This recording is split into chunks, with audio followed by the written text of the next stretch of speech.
یہی دیوبند کے لوگ تھے جنہوں نے ریشمی رومال تحریک شروع کی، مالٹا کی جیل میں سالوں رہے. یہی دیوبند کے لوگوں نے آزاد ٹو نیشن تھیوری کی ریجیکٹ کیا اس کو.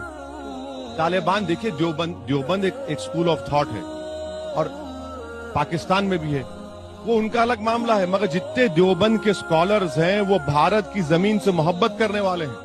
ان کی وفاداری پر شک کرنے والا بھارت کا دشمن ہے، کہہ رہا ہوں میں. کیا مطلب ہے؟ آپ تاریخ جانتے دیوبند کی؟ نہیں جانتے نا آپ. کون تھے یہ لوگ جو ریشمی رومال تحریک شروع کیا؟ کون تھے وہ لوگ جو انگریز جنا کے پیغام کو ٹھکرایا؟ کون تھے یہ لوگ؟ آپ جانتے ہی نہیں ہیں. سر کی ریشمی رومال سے معاملہ حجاب تک آ چکا ہے. ریشمی رومال آندولن اپنی جگہ پر وہ جو ریشمی رومال شروع کیے انہوں نے ہی دین کو اپنایا تھا. حجاب، نقاب، داڑھی، سنت، قرآن سب مانتے تھے.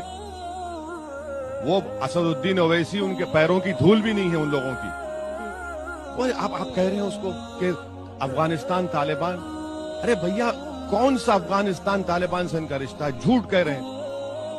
دیوبند کے ہوں گے، اس دیوبند جو بھارت کے ہیں کیا ہے ان کا تعلق؟ دیوبند کا تاریخ کے اندر ہر کردار نرالا ہے. رب کی قسم اسلاف کا میرے ہر شاہکار